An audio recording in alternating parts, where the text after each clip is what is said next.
नमस्कार, आप देख रहे हैं हमारी खास पेशकश और आपके साथ मैं हूं प्रीति नेगी। बुलेटिन में हम बात करेंगे लोकसभा चुनाव के चलते दिल्ली में जारी सियासत की, जिसमें एक पार्टी गठबंधन की पूरी कोशिश कर रही है और दूसरी गठबंधन के मोड़ में नजर नहीं आ रही है। जो गठबंधन को बेताब है वो आम आदमी पार्टी, जिसके नेता कई दफा सार्वजनिक मंच से यह ऐलान कर चुके हैं कि हम बीजेपी को हराने के लिए किसी भी पार्टी से गठबंधन कर सकते हैं। और जो पार्टी गठबंधन के मूड में नहीं है वो है कांग्रेस, जो अभी वेट एंड वॉच को ज्यादा तरजीह दे रही है। इसी मुद्दे पर आज हम करेंगे खास बातचीत और इसी के साथ हम अपने मेहमानों से भी आपको रूबरू कराएंगे।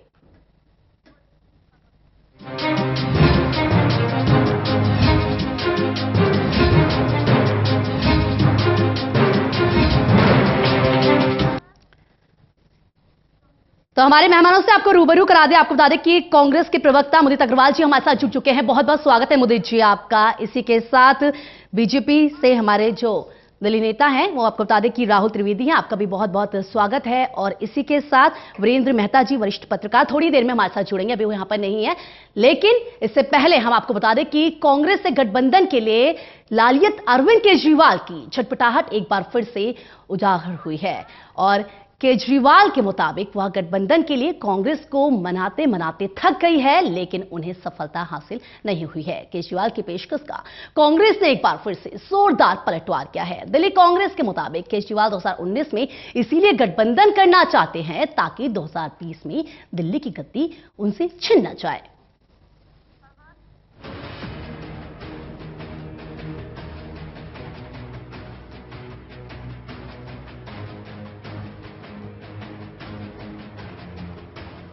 लोकसभा चुनाव के मद्देनजर अरविंद केजरीवाल कांग्रेस से इसलिए गठबंधन के लिए छटपटा रहे हैं क्योंकि अगर समझौता नहीं हुआ तो दिल्ली विधानसभा के चुनावों में उनकी हार तय।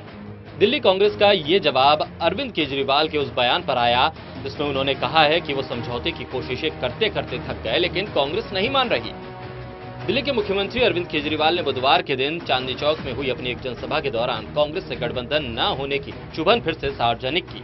अरविंद केजरीवाल के मुताबिक कांग्रेस समझौता न करके आम आदमी पार्टी को दिल्ली में कमजोर करना चाहती है। गठबंधन के लिए छटपटा रहे अरविंद केजरीवाल ये भी दावा कर रहे हैं कि अगर कांग्रेस और आम आदमी पार्टी एक साथ लड़े तो बीजेपी की 7 सीटों पर जमानत जब्त हो जाएगी। बीजेपी 7 सीटें हार जाएगी, हारेगी कि नहीं हारेगी? जमानत जब्त हो जाएगी। दोस्तों, उनको मना के थकते, मुझे नहीं समझ आता कि उनके मन में क्या है। समझौते के सवाल पर दिल्ली कांग्रेस की तरफ से एक बार फिर निशाना साधा गया। दिल्ली कांग्रेस के कार्यकारी अध्यक्ष हारून यूसुफ के मुताबिक अरविंद केजरीवाल 2019 नहीं बल्कि 2020 में अपनी सीएम की कुर्सी बचाने की छटपटाहट में हैं। देखिए, वो हम थका नहीं रहे, वो थकने की एक्टिंग कर रहे हैं क्योंकि उनको आदत है फरेब देने की, झूठ बोलने की। और अब दिल्ली वाले उनको अच्छे से समझ गए और कांग्रेस तो पहले से समझती थी, लेकिन जो भ्रमित थे लोग उनको ये पता चल गया है कि सच्चाई क्या है। अभी आप देखिए जिस तरीके से ये कह रहे हैं कि हम कितना मनाने की कोशिश करें, कितना मनाएं, इनको फिक्र 2019 के इलेक्शन की नहीं है। चुनाव तो लड़ने ये गोवा, राजस्थान, मध्य प्रदेश, छत्तीसगढ़ सब जगह गए थे, लेकिन गए इसलिए थे कि भारतीय जनता पार्टी को फायदा कैसे पहुंचे, और एक सीट कहीं पर नहीं आई इनकी। बात बस इतनी ही नहीं है कि आम आदमी पार्टी के गठबंधन करने की जल्दबाजी पर विरोधी सवाल उठा रहे हैं। इस मामले में आम आदमी पार्टी के बागी नेता कपिल मिश्रा भी केजरीवाल पर लगातार हमला बोल रहे हैं। ये बड़ा तमाशा चल रहा है।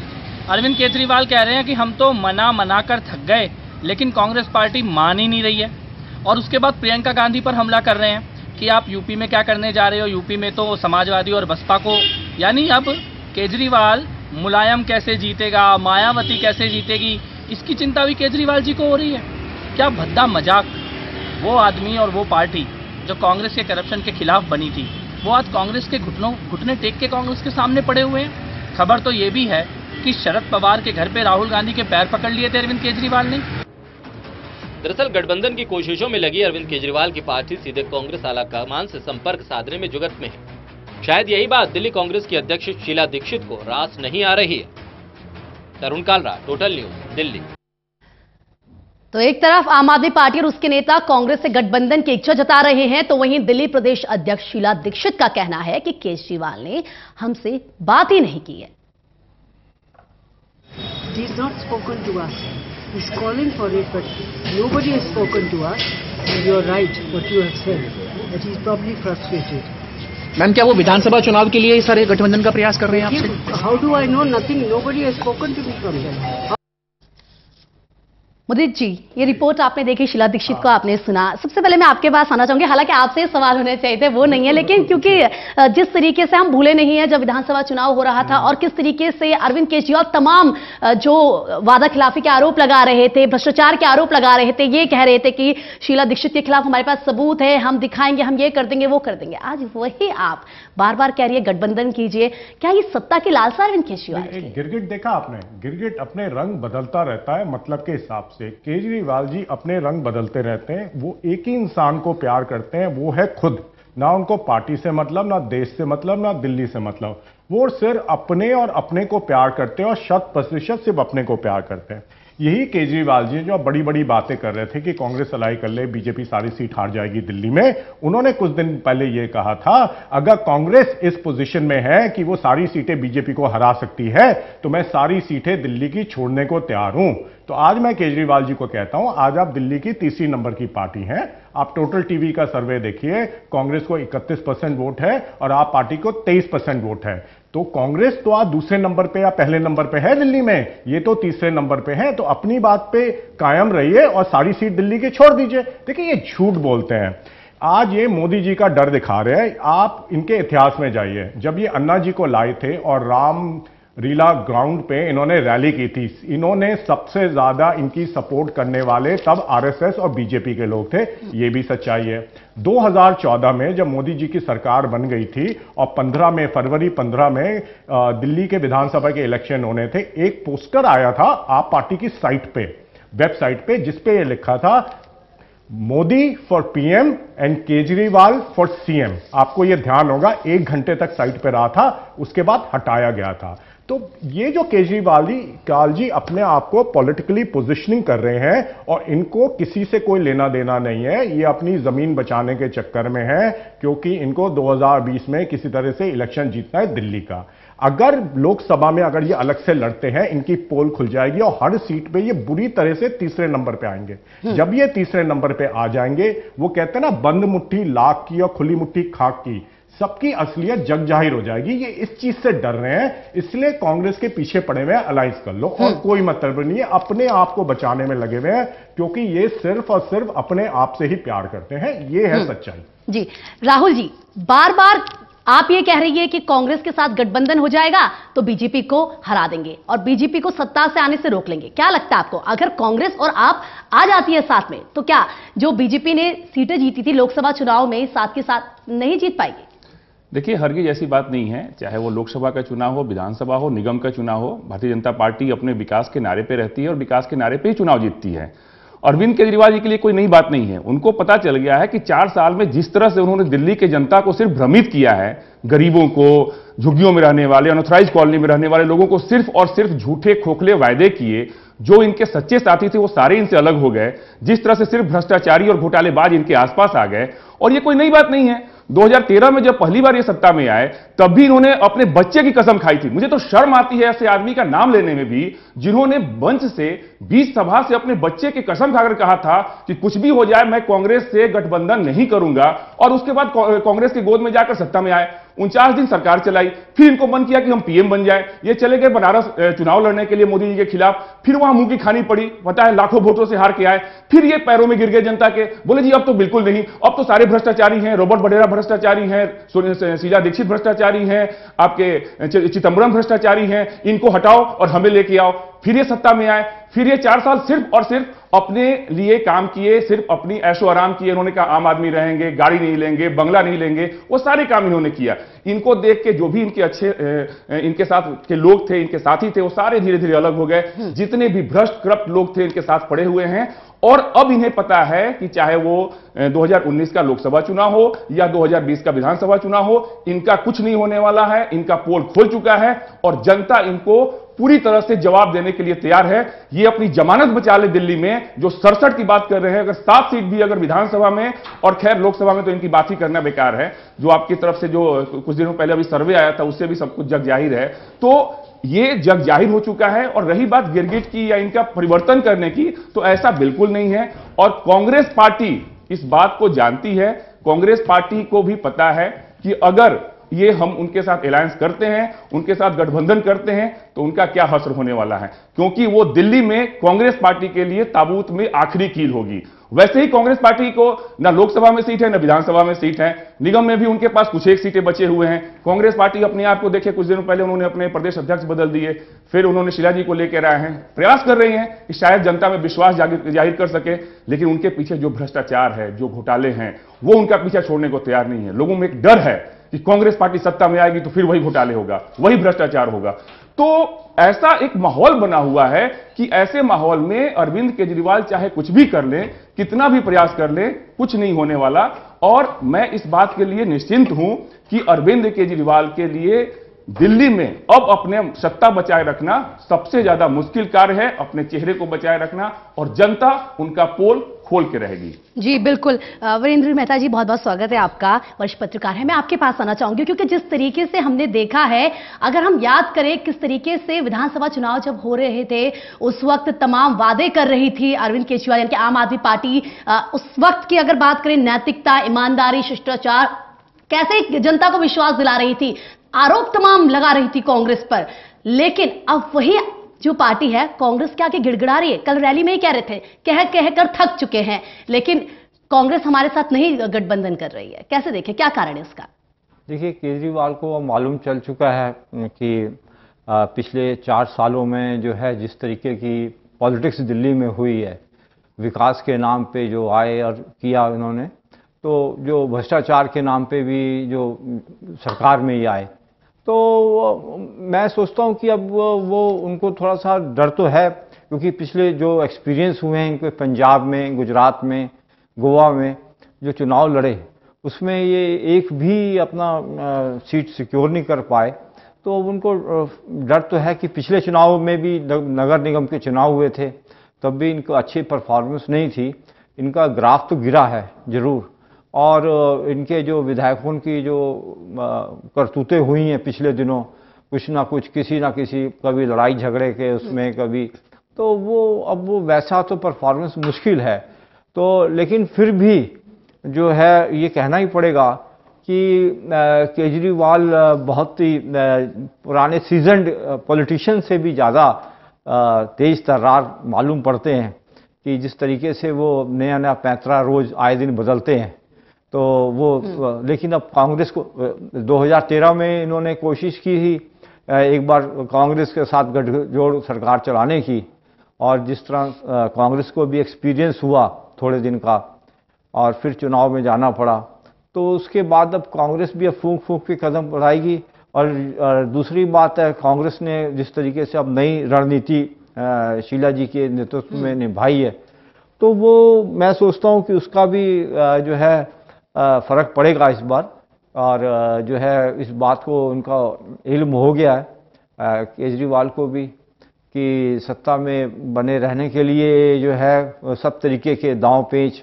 और मज़े की बात यह है, जिस कांग्रेस के ऊपर ये भ्रष्टाचार के आरोप लगाते थे या जिनके नाम पे जीत के आए हैं, अब उन्हीं के से हाथ मिलाने के लिए और उनसे तालमेल के लिए जो है जिस तरीके से गुजारिश कर रहे हैं, वो भी एक बड़ी मैंने कहा इसलिए बड़े सीजन्ड पॉलिटिशियन से भी ज़्यादा तेज हो गए हैं ये केजरीवाल। जनता इतनी मूर्ख नहीं है। बिल्कुल, जनता मूर्ख नहीं। मोदी जी मैं आपसे ही जानना चाहूंगी कि क्या मजबूरी ऐसी आ गई है? कोई ना कोई वजह तो होगी कि इस तरीके से गिड़गिड़ाहट से कहेंगे, जिस तरीके से रैलियों में हम साफ तौर पर देख रहे हैं अरविंद केजरीवाल को। क्या लगता है? जो पत्रकार साहब ने कहा वो बड़े तेज तर्रार नहीं है, वो झूठ बोलते हैं। उन्होंने झूठ बोलने के शातिर हैं, एक नए आयाम पैदा किए हैं झूठ बोलने में और बेवकूफ बनाने में। देखिए, जैसे मैंने आपको पहले बताया था, वो ये कर क्यों रहे हैं हमें समझना। उनका इतिहास देखते हैं।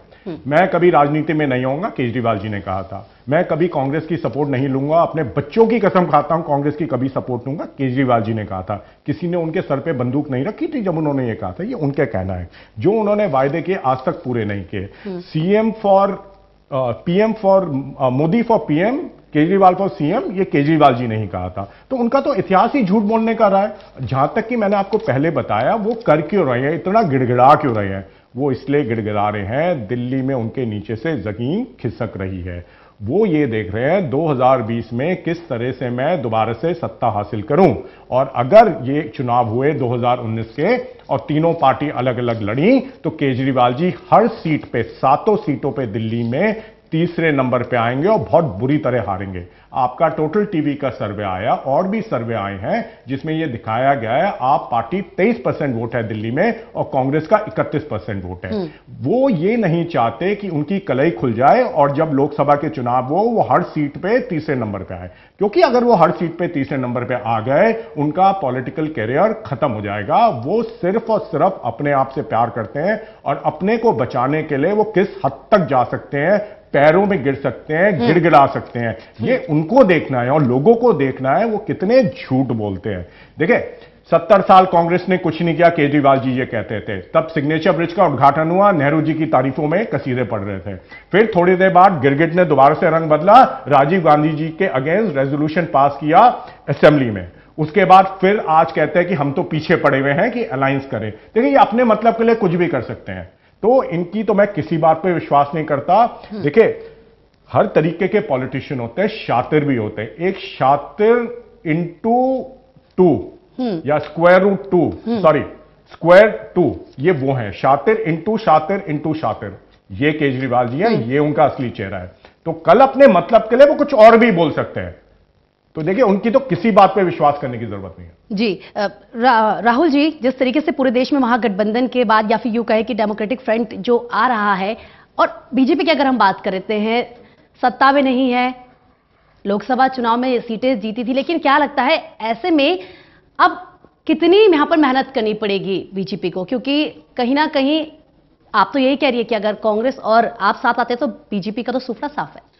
देखिए हरगिज नहीं, मैंने शुरू में भी कहा कि बीजेपी चाहे वो लोकसभा चुनाव हो, विधानसभा चुनाव हो, लोकल बॉडी के चुनाव हो, हर चुनाव सिर्फ विकास के मुद्दे पे लड़ती है और विकास ही उनका नारा होता है। आज देश में पिछले 5 सालों में, लगभग 5 साल में आप देखें, चाहे वो हाईवे के क्षेत्र में हो, बिजली गांव-गांव तक बिजली पहुंचाने की बात हो, टॉयलेट बनाने की बात हो, मुद्रा योजनाएं हो, तमाम चीजें ऐसी हैं जो विकास सिर्फ हुआ नहीं है, वो दिख रहा है लोगों तक, पहुंच रहा है लोगों तक। उसके बाद बीजेपी के पास इस तरह का ना कोई डर है ना कोई भय है कि हम जनता के पास क्या लेकर जाएंगे। 5 साल में हमने जो वायदे किए, ये डर किसी में अगर है तो वो अरविंद केजरीवाल में है। आपने देखा होगा कि जब शुरू में वो सत्ता में आए थे या सत्ता में आने से पहले जब वो अपने आंदोलन करते थे, जब वो सम्मेलन करते थे, तो बड़े बड़े पार्कों में, मैदान में करते थे। अब वो छुप के करते हैं। अभी कुछ दिनों पहले उन्होंने इंडोर स्टेडियम में किया, इंदिरा गांधी इंडोर स्टेडियम में। उन्हें डर है कि जनता उनसे जवाब मांगने आ जाएगी। अभी सारे संगठन को उन्होंने, ममता बनर्जी, चंद्रबाबू नायडू, पता नहीं कि तमाम लोगों को बुलाया, संगठित किया, और कहां किया? जंतर मंतर पे मुश्किल से 100-200 लोग वहां पे इकट्ठे हुए। तो उन्हें इस बात का पूरा इल्म है, उन्हें इस बात की पूरी जानकारी हो चुकी है कि अब दिल्ली की जनता इस बार बेवकूफ नहीं बनेगी। दिल्ली की जनता उनके झांसे में जो अल्टरनेटिव पॉलिटिक्स की बात कर रहे हैं, और खासकर वो गरीब बेचारे, 4 साल में उन्होंने अनधिकृत कॉलोनियों में कुछ नहीं किया, पानी बिजली के लिए लोग तड़प रहे हैं, वहां पर लोगों का हत्या हो रही है, मर्डर हो रहा है लोगों का, लेकिन अरविंद केजरीवाल चुपचाप ठाट से बैठे हैं, अपने महल में बैठे हुए हैं। लोग उनसे सवाल पूछने जाते हैं, उनके पास जवाब नहीं होता। ऐसे में अभी अब मैं बता रहा हूं, अभी उनके तरफ से बोर्ड लगाना शुरू हो गया। उनको पता है कि कुछ दिनों के बाद आचार संहिता लागू होने वाले हैं, अनधिकृत कॉलोनियों में हमारे तरफ से विकास किया जाएगा, हमारे तरफ से, उनको पता है आचार संहिता लागू होने वाला है, कुछ नहीं होने वाला है, फीता काटना और बोर्ड लगाना। उन्होंने जितना पैसा अपने एडवर्टीजमेंट पे खर्चा किया, अगर वही पैसा वो दिल्ली के विकास में खर्च कर दिए होते तो शायद कुछ ना कुछ विकास हो गया होता। तो अरविंद केजरीवाल का पोल खुल गया है, जनता समझ गई है, उनको मकबूल जवाब देने वाली है। और बीजेपी को, चाहे वो साथ में आए, इससे घाटा कांग्रेस पार्टी को ही है, ना कि बीजेपी को। एक चीज मैं बोलना चाहूंगा, देखिए ये बिल्कुल ठीक कह रहे हैं, बीजेपी डरी भी नहीं है। बीजेपी तो डराने वाली पार्टी है, वो तो लोगों को डराती है। जिस तरीके से मोदी जी ने, आप देखिए बीच में मत बोलिए, देखिए बीच में मैंने आपको बड़ी शिष्टाचार से आपकी बात सुनिए, प्लीज आप मेरी भी सुन लीजिए, इतना तो शिष्टाचार दिखाइए। वैसे भी मैं आपसे डरने वाला नहीं हूं। देखिए बीजेपी डरती नहीं है, वो लोगों को डराती है। जिस जिस तरह से मोदी और अमित शाह जी ने पिछले 5 साल में यहां सरकार चलाई है, उन्होंने डराने का काम किया है, जैसे डिक्टेटर काम करते हैं वैसे काम किए हैं।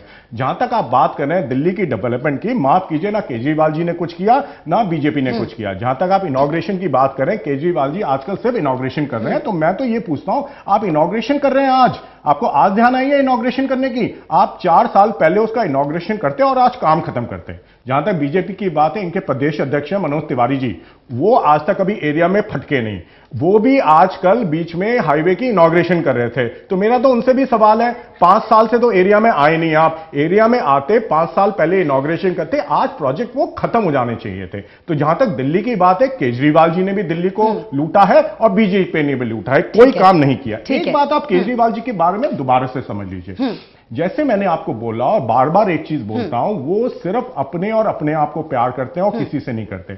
आज वो ये चाहते हैं किसी तरह उनकी 2-3 सीटें एमपी की आ जाएं तो अगली जो सरकार बनेगी उसमें उनको कोई रोल मिल जाएगा। तो वो अपने आप को एक बहुत बड़ा हिंदुस्तान का लीडर मानते हैं इस समय, और ये सोचते हैं कि मैं मायावती जी पे भी कमेंट करूंगा, मैं सबको सिखाऊंगा हिंदुस्तान में किसको कैसे राजनीति करनी है, क्योंकि मैं उन सबके लेवल पे आना चाहता हूं। तो ये उनकी महत्वाकांक्षा है। तो ये सारा जो वो काम कर रहे हैं अपनी महत्वाकांक्षा पूरी करने के लिए कर रहे हैं। जैसे कि मैं बार बार बोल रहा हूं, वो सिर्फ एक व्यक्ति को प्यार करते हैं, सिर्फ एक व्यक्ति की चिंता करते हैं, वो है खुद वो केजरीवाल जी। वीरेंद्र जी, जिस तरीके से यहाँ पर हम मुझे जी को सुन रहे हैं, साफ तौर पर जवाब देना चाहता हूं, बस छोटा सा जरूर।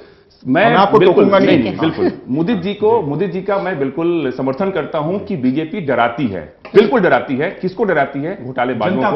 घोटालेबाजों को, भ्रष्टाचारियों को, रॉबर्ट वाड्रा जैसे लोगों को बिल्कुल डराती है। और आज ये लोग इतने डरे हुए हैं, सारे भ्रष्टाचारी, सारे जितने गठबंधन करने को तैयार हैं। पहले चीज। दूसरा चीज, मैं इनको दावा करता हूं कि एक बार ये उत्तर पूर्वी जिला जो लोकसभा क्षेत्र है, जो माननीय मनोज तिवारी जी का संसदीय क्षेत्र है, वहां हमारे साथ चले और जनता के बीच चल के नहीं, आप नहीं जाते हैं, आपको वहां देखिए, वहां पर जितना सीसीटीवी का काम हुआ वो जयप्रकाश जी जयप्रकाश जी गलत, बिल्कुल गलत, नहीं पता, बिल्कुल गलत, आपको पता ही नहीं। पावर ग्रिड लेकर आए, आपको कुछ नहीं पता, कई सारे कुछ नहीं पता, आपको नहीं पता।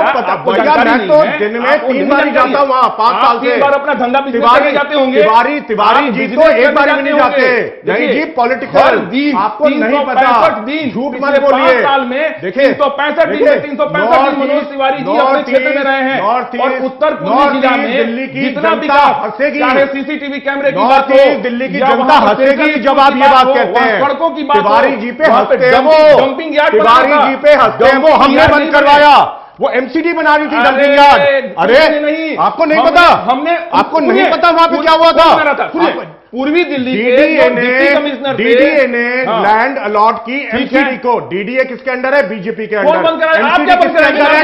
हमने करवाया था, हमने विधायक किए थे, हमने विधायक किया था। क्या बंद कराएंगे? हंसिए मत, लोग हंसेंगे आपके ऊपर।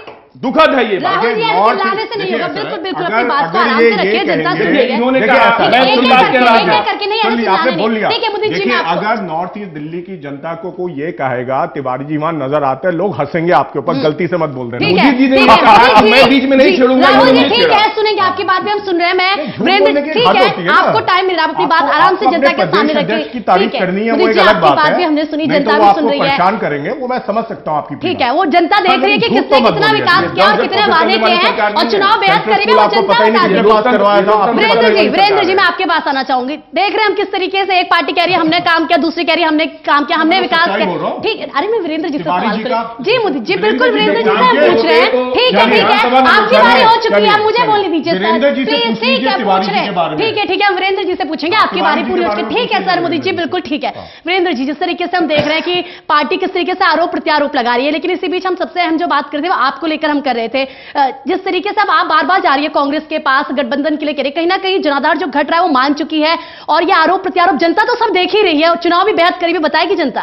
देखिए, एक बार मैं आपसे कह रहा था कि मैंने जहां बात खत्म की थी कि केजरीवाल जब आए थे उन्होंने कहा था कि मैं जितने भ्रष्टाचार हुए हैं कांग्रेस के टाइम पे मैं उनकी जांच करवाऊंगा, शीला दीक्षित को जो है सजा मिलेगी ये, और बीआरटी कॉरिडोर जो है 800 करोड़ रुपया और उस पर खर्च हुआ है, आज जो है रिकॉर्ड में है 800 करोड़ से ज़्यादा। और लेकिन वो रातों रात इतनी गलत प्लानिंग से इतना जनता का कीमती पैसा, मेहनत से बना हुआ कमाया हुआ पैसा, इनकम टैक्स पे ही बेचारे जो है वो किस तरीके से उन्होंने लगाया पैसा सारा वो पानी में बहा दिया। रातों रात 100 करोड़ रुपया उसको तोड़ने में लगा दिया केजरीवाल ने। इसी तरीके से मयूर विहार में एक जो है foot over bridge Sheila Dikshit की अनप्लानिंग से सड़क के बीचों बीच में बनाया गया और उस फुट ओवर ब्रिज को जो है दूसरे दिन ही जो है केजरीवाल की गवर्नमेंट ने आने से उड़ा दिया उसको। आप देखिए कितना नुकसान हुआ जनता के पैसे का। और ये सब अच्छा, कॉमनवेल्थ गेम में भी अब इन्होंने कहा था कि शीला दीक्षित के खिलाफ मैं ये करूंगा वो करूंगा, आज तक कोई भी एक भी मामला उनके खिलाफ दर्ज नहीं हुआ, कोई एक्शन नहीं हुआ। और उनसे अब ये विनती कर रहे हैं, हाथ जोड़ रहे हैं कि भाई मेरे से हाथ मिला लो कि मेरे को सीटों के बारे में, मेरे को तो समझ ही नहीं आ रहा कि ये करना क्या चाह रहे हैं। ये केजरीवाल चाहते क्या हैं, अपनी दिल्ली की जनता के साथ खिलवाड़ कैसा कर रहे हैं। खुद ही छोड़ देना चाहिए इनको, जो इस तरीके की जो है राजनीति अगर करनी है तो। लोगों ने बहुत इनसे उम्मीद की थी कि भाई ये भ्रष्टाचार के नाम पे आएंगे। मेरे को तो सिर्फ भ्रष्टाचार के नाम पे ये आए तो हमें बहुत बड़ी उम्मीद थी कि ये जो है भ्रष्टाचार हटाएंगे, कुछ करेंगे। ये तो बल्कि इनके एक मंत्री एक के बाद कभी सत्येंद्र जैन, कभी फलाना, कभी वो एक सुल्तानपुरी के फलाना, एक वो सब इधर उधर जो है कई करतूतों में फंसते ही चले गए। जी बिल्कुल। 5 विधायकों से ज्यादा उनके ऊपर केस चल रहे हैं, तो मंत्री भी हैं उनमें। तो अब बड़ा शर्मिंदगी जो है लोगों को भी उठानी पड़ी। जो एक्सपीरियंस किया था, सिविल सोसाइटी का फर्स्ट एक्सपीरियंस था लोगों के पास कि देखेंगे कैसा होगा कि इनका एक नया एक्सपेरिमेंट करके। तो लेकिन बहुत ज्यादा हताशा हुई है लोगों को। तो अब इसका सबक जो है। सर मैं आपसे एक सवाल पूछना चाहता हूँ। देखिए कहीं ना कहीं मैं सर से एक सवाल बड़ा जरूरी सवाल है। देखिए जब ये केजरीवाल जी आप लोगों को आके ये कह रहा था कि मेरे से अच्छा इंसान हिंदुस्तान में कोई नहीं है, मैं तो करप्ट हूं ही नहीं, जो सारे लोग हैं मेरी पार्टी में कोई भी करप्ट नहीं होगा और मैं तो ऐसा हूं जैसे भगवान ने एक मुझे अकेला बनाया और मेरे में कोई त्रुटियां नहीं है। तो सर मैं इससे पूछता हूं, आप लोग इतने एक्सपीरियंस लोग थे, आपको ये नहीं लग रहा था कहीं ये लोगों का बेवकूफ बना रहा है? उस समय जो सबसे ज्यादा इसकी सपोर्ट करते थे वो पत्रकार लोग थे। तो आप लोगों ने कभी सोचा कि आप इसके बहकावे में कैसे आ गए? देखिए मेरा हमेशा ये मानना, मैं आपका संजीदगी से जवाब चाहूंगा इसमें। किसी भी देश की जो पॉलिटिक्स होती है वो समाज का प्रतिबिंब होता है। ऐसा तो हो नहीं सकता कि समाज में कमियां हो और पॉलिटिक्स में ना हो, ये तो नहीं होता। तो ऐसे आप लोग देखिए, मैं खुद देख सकता था ये लोगों को बेवकूफ बना रहा है। गाड़ी नहीं लूंगा, जब वो कहता था गाड़ी नहीं लूंगा, पत्रकार भी बड़े खुश होते थे। तो आज मैं कहता हूं जब सीएम गाड़ी नहीं लेगा तो क्या पैदल जाएगा, रिक्शा में जाएगा? तो आप पत्रकार लोग तब इतना खुश क्यों होते थे? मुझे इसका भी जवाब। ठीक है जी, उन्होंने तमाम जी हाँ बिल्कुल एंटी करप्शन ये कहा था कि फैसिलिटीज मुझे नहीं चाहिए, तमाम बातें की थी, लेकिन क्या जो पत्रकार थे वो नहीं देख रहे थे, लोग नहीं देख रहे थे? आपसे सवाल किया था वीरेंद्र जी, जवाब चाहूंगी। देखिए जब अन्ना का आंदोलन शुरू हुआ था तो केजरीवाल एंड कंपनी पूरी उनके साथ धरने पे बैठी और उन्होंने गांधी जी के जो है कदमों पे चलने की जिस तरह शपथ ली और अन्ना जी के ऊपर विश्वास करके लोगों ने को लाने वाले केजरीवाल जी थे। आपको ये पता होगा शायद। देखिए वो अब देखिए मैं सिर्फ ये कह रहा हूँ, ठीक है सर, बात पूरी बीच में मत बोलिए। चाहे अन्ना जी आपको भी टाइम मिलेगा, राहुल जी आपको भी टाइम मिलेगा। वीरेंद्र जी, पहले वीरेंद्र जी को उनकी बात पूरी करने दीजिए। जिस तरीके से अन्ना जी अपने में आप में एक ऐसी शख्सियत हैं, वो जो है उसमें कई केजरीवाल आ जाएंगे तब भी वो जो है डिगने वाले नहीं है। अन्ना आज जिस स्टेटस पे बैठे हैं और आप देख रहे हैं कि अन्ना पे एक भी जरा सा भी कोई दाग नहीं आया। और जबकि केजरीवाल को वो उन्होंने अलर्ट किया था कि आप जो है जाएंगे, तो लेकिन उन्होंने अन्ना को भी धोखा दे दिया। आज अन्ना भी अफसोस प्रकट कर रहे हैं इस बात के लिए कि मुझे दुख है इस बात का, और जो है कि ये अपने उससे पद चिन्हों से भटक गए हैं। और अब उन्होंने रामलीला मैदान में भी, आपको पता है कि पहला विधानसभा का जब सत्र बुला के किया तो लोगों को बहुत विश्वास हुआ। और फिर जिस तरीके से लोगों को एक्सपीरियंस हुआ कांग्रेस का और बीजेपी का, उसके पहले बहुत ज़्यादा हो चुका था, तो लोगों एक सिविल सोसाइटी का जो ऐसा आंदोलन जैसे मैंने कहा चला, और लोगों को बहुत अपेक्षाएं थी तो कि भाई चेंज, हाँ, तो जिसमें पत्रकार भी एक समाज का ही हिस्सा है। पत्रकार कोई आसमान से नहीं आया। तो लेकिन देखिए ऐसा है, देखिए वो ऐसा है कि पत्रकारों ने जो दिया वो अपनी तरफ से पूरा उन्होंने जिस तरह किया कि भी सिविल सोसाइटी से बहुत एक नई अपेक्षाएं आएंगी, एक एक्सपेरिमेंट था। और इसमें कांग्रेस के और या बीजेपी के वाइज नहीं होते तो हमें फिर उनकी बातें सुननी क्यों चाहिए? नहीं, देखिए ऐसा है, देखिए ये भी सवाल उठता है। देखिए ऐसा है, मैं अभी भी हमें सारी पता है, अगर आज सबको समझाते हैं, आज ये है, आज जो हमें फिर उनकी क्यों सुननी चाहिए? ये भी आज इसलिए सुननी चाहिए आपको कि देख रहे हैं आप जितने घोटाले और जितने वो आए, सरकारें जो बदली हैं वो पत्रकारों के ही, आज पत्रकारों के जो आईना है कि पत्रकार भी दिखने को तैयार। आज देखिए ऐसा आपको लगता होगा मोदी जी? आपको नहीं, ठीक है, आप हर किसी के लिए ऐसे नहीं कह सकते हैं। नहीं मोदी जी, नहीं। देखिए टाइम्स नाउ चैनल देख लीजिए, आप दिल्ली देख लीजिए, आप कुछ एंकर्स देख लीजिए जो ओपनली मोदी जी की बिडिंग करते हैं। ये सच्चाई है। नहीं, दिल पे हाथ रखने की बात है। आप हर किसी पर ऐसे उंगली नहीं उठा सकते मोदी जी। आप हर किसी पे नहीं, हम नहीं चाहेंगे कि आप किसी भी चैनल का ऐसे नाम नहीं लीजिए। नहीं, बिल्कुल नहीं, आप ऐसे किसी चैनल का नाम यहाँ पर नहीं ले सकते। जी राहुल जी, मैं बताना चाहता हूँ, राजनीति भी गिर गई है ना, ये भी मोदी जी देखें राजनीति का स्तर कितना गिर गया मोदी जी, ये भी आप देखिए। आप पत्रकारों पर सवाल उठा रहे हैं। नहीं, पहले राजनीति का स्तर तो देखिए मोदी जी। ठीक है, तो आप ये भी मानिए राजनीति का स्तर गिर गया है, कैसे भाषा का इस्तेमाल मैडम मैं ये चाहूंगा कि मोदी जी उसमें इंटरप्ट ना करें। मैं जरा जवाब देना चाहूंगा, उसके बाद ये रिएक्ट करेंगे, बिल्कुल रिएक्ट करेंगे, लेकिन मैं बताना चाहूंगा प्लीज एक बात नहीं बोलेंगे। देखिए 2004 से 14 के बीच में जो यूपीए की 2 बार की सत्ता रही देश में, और उसमें जितने घोटाले हुए और उस घोटाले में इनके सारे मंत्री, कैबिनेट मंत्री, यहां तक कि 10 जनपद सोनिया गांधी तक जो इन्वॉल्व रहे, जिसमें कपिल सिब्बल हो, पी चिदम्बरम हो, सुरेश कलमानी हो, और हर दिन एक नया घोटाला, हर दिन एक नया घोटाला। उस घोटाले से जनता इतनी निराश हो गई थी, जो मीडिया जगत थी उनमें भी एक निराशा था कि इतना ज्यादा घोटाला, इतना ज्यादा करप्शन तो आज तक पिछले 60 साल के इतिहास में नहीं हो, जो 10 साल में हो गया। उसी ऐन वक्त पे अन्ना आते हैं, और अन्ना को लोग जानते हैं, कोई ईमानदार व्यक्ति आते हैं, उनको किसी तरह से केजरीवाल मैनेज करके यहां लाते हैं। अन्ना पे लोगों को विश्वास था, देश को विश्वास था, उनके साथ केजरीवाल अटैच हो जाते हैं और वो आंदोलन चलाते हैं। लोगों को लगता है कि एक अल्टरनेटिव पॉलिटिक्स मिलेगा। लोग निराशा में थे, पूरा देश निराशा में था कि इतने भ्रष्टाचार, इतने घोटाला दिन पर दिन, हर जगह, हर राज्य में, हर केंद्र में, तो इसका क्या जवाब है? आखिर कैसी सरकार आएगी जो हमारे देश को बचाएगी?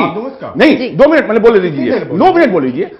जैसे ही ऐसा लगा, और यही चीज मीडिया जगत को भी लगा, मुझे अफसोस है कि देश के चौथे स्तंभ को मोदी जी बिकाऊ कह रहे हैं, और ऐसे लोगों के कारण ही, ऐसे लोगों के कारण ही अरविंद केजरीवाल जैसे लोग आते हैं। ऐसे लोग जब निराश करते हैं तो अरविंद केजरीवाल जैसे लोगों की उत्पत्ति होती है, जो इनका जन्म है, इनकी उत्पत्ति है, और वो फिर वही भ्रष्टाचार करते हैं। मैं बोलता हूं, कोई बीच में नहीं बोलेगा। देखिए पहले अन्ना की बात करते हैं, मैंने जनता की बात नहीं की, मैंने होशियार पत्रकारों की बात की है, जो हमेशा ये कहते हैं हमसे ज्यादा विजडम किसमें नहीं है, आप हमारी सुनो, क्योंकि हमसे ज्यादा समाज के बारे में किसी को नहीं मालूम। उनको ये तब नहीं दिखा था। एक सेकंड, आप मुझे बोल लीजिए, केजरीवाल जी अन्ना को लाए थे अपने मतलब के लिए यूज करने को। जैसी वो बातें वो उस समय कहते थे, लोगों को गाड़ियां नहीं लेनी चाहिए, सीएम बनने के बाद नहीं बोला, सीएम बनने के बाद तो उन्होंने ले ली। सीएम को सिक्योरिटी नहीं लेनी चाहिए, उनको तो पीएम की सिक्योरिटी भी खलती थी। तो उस समय पत्रकार लोग अपना दिमाग लगा के ये नहीं करते, ये तो बेवकूफ बना रहा है हमारा। माफ कीजिए, जब आप पत्रकार साहब हमें ये कहते हैं हम देश को आईना दिखाएंगे, तो क्या फिर आप लोग इस लायक थे कि आप आईना दिखा सके?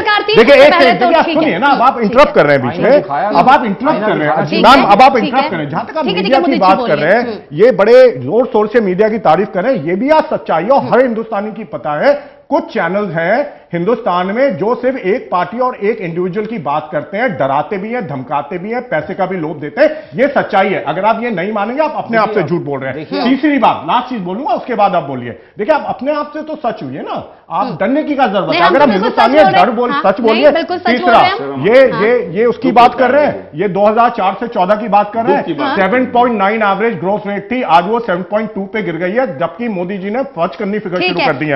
आप लास्ट ठीक है। चीज, आप हाँ। करप्शन की बात कर, हाँ। रफेल भूल गए, ये सारे जो मोदी भागे हैं हिंदुस्तान से, अब आप बीच में मत बोलिए, अब आप बीच में मत बोलिए, अब आप बीच में मत बोलिए। ये मोदी जी का रफेल स्कैम भूल गए, जो सीएजी रिपोर्ट गुजरात में मोदी जी के अगेंस्ट आई थी वो भूल गए, विजय माल्या को भूल गए, ललित मोदी को भूल गए, नीरव मोदी को भूल गए।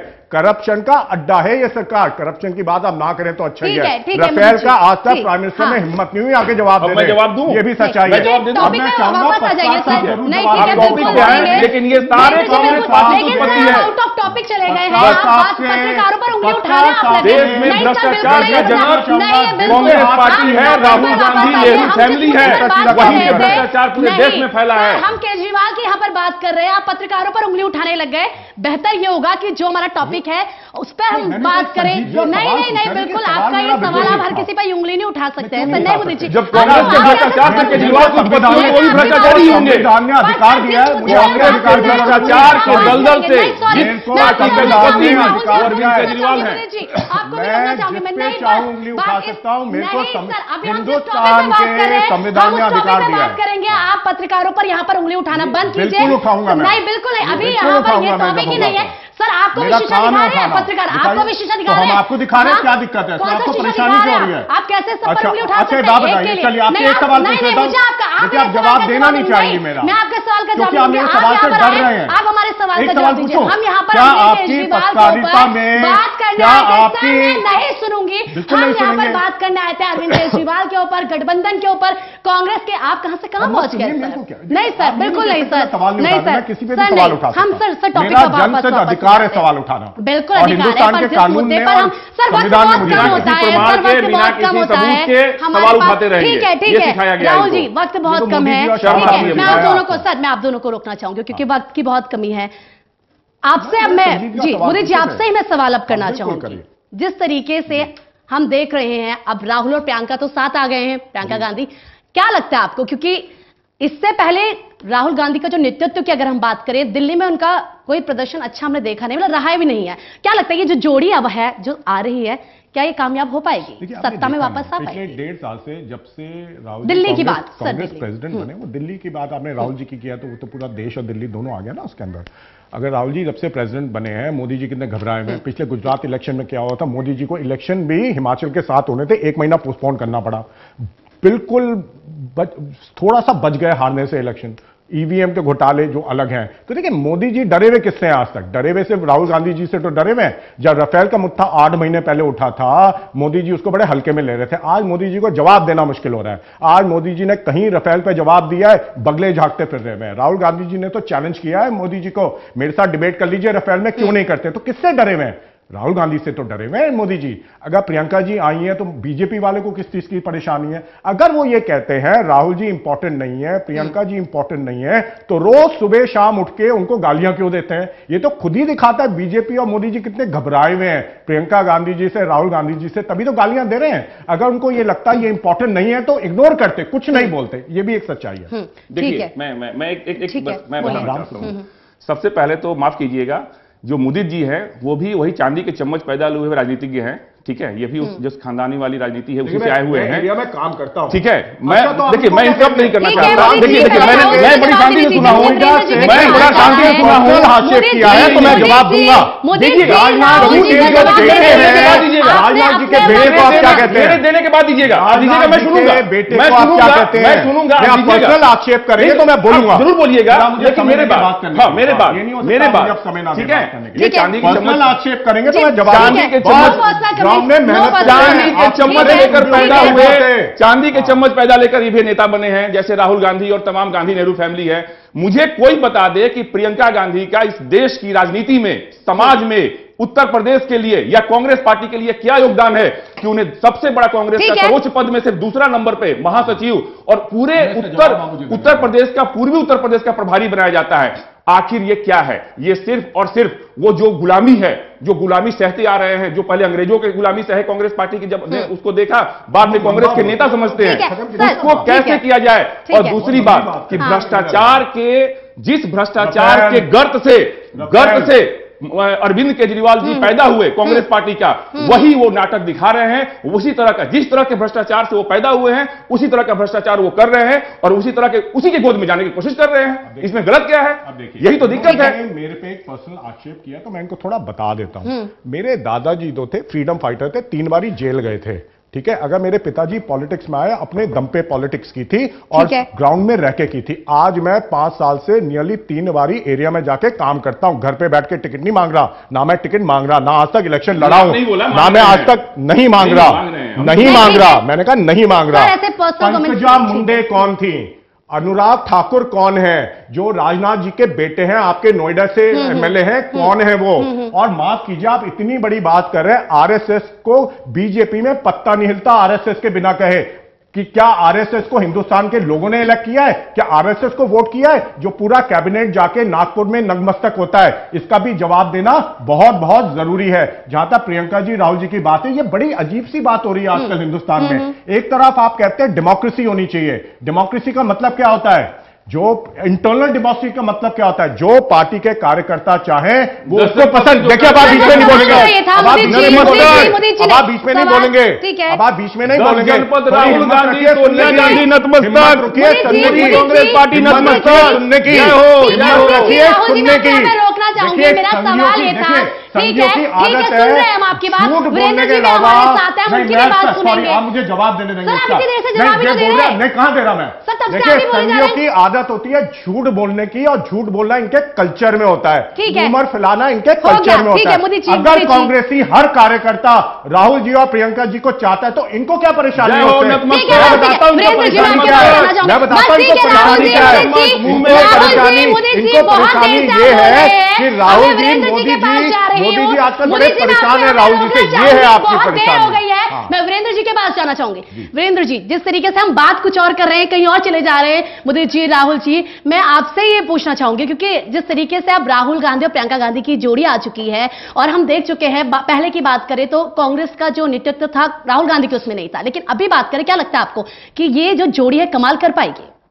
देखिए, अब ये टाइम ही बताएगा। अभी तो इनको मौका नहीं मिला। जैसे अभी हमारे कांग्रेसी जो है, अब ये मीडिया पे भी एकदम वो करने लगे हैं अटैक। ये हड़बड़ाहट और घबराहट का, अगर मैं कुछ बोलूंगा तो ये मीडिया के ऊपर भी जो है, जो चौथा स्तंभ है जो बचा है, सिर्फ एक न्यायपालिका और पत्रकारिता, वो जो है, क्यों सवाल उठा रहे हैं? सर, आप जो टॉपिक है उस पर बात कीजिए, आप बार-बार मीडिया पे सवाल उठा रहे हैं। घबराहट और तो मैं सवाल पूछना मेरा जायज हक है। क्या मीडिया में करप्ट लोग नहीं है? आप बता दीजिए। अभी तक आपको मेरे से ज्यादा पता है। नहीं, कैसी बातें कर रहे हैं अब देखिए, अब ये आप सच नहीं बोल रहे, फिर सॉरी, अब ये जो है, आप सच नहीं बोल रहे। बात को जो है, मीडिया में करप्ट लोग है कि नहीं है? सर, आप बात सुन लीजिए। सर, आप जवाब दीजिए।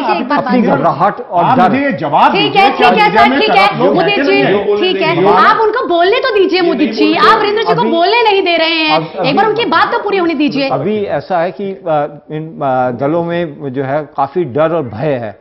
ये उनकी घबराहट का ही जो है परिचय है कि जिस तरीके से डर अपना जो है सामने आ रहा है। कमी है। नहीं मोदी जी, ठीक है, आप ठीक है। और मुझे जनता को किससे क्या उम्मीद है वो भी हम देखते हैं। ये गठबंधन जिस तरीके से यहाँ पर फिलहाल, ठीक है, टॉपिक पर हम वापस आते हैं, बैक टू टॉपिक। नहीं, ठीक है मोदी जी, वक्त की बहुत कमी है। मोदी जी, रोकना चाहूंगी। ठीक है, सुन ली आपकी बात, इतनी देर से हम आपकी बात सुन रहे हैं। मोदी जी, रोकना चाहूंगी आपको। जिस तरीके से हमें ये देखना होगा कि अरविंद केजरीवाल बार बार गठबंधन के लिए कह रहे हैं, कांग्रेस के आगे जा रहे हैं, अपील कर रहे हैं। खैर, वादे तमाम किए थे और किस तरीके से ये कहा था ईमानदार सरकार चलाएंगे, तमाम वादे किए थे। जनता सब जानती है और चुनाव बेहद करीब है और इसका जवाब भी जनता ही देगी। वीरेंद्र जी, हमारे साथ जुड़ने के लिए आपका बहुत बहुत शुक्रिया। मोदी जी, आपका भी बहुत बहुत शुक्रिया। साथ ही राहुल जी, आपका भी बहुत बहुत शुक्रिया।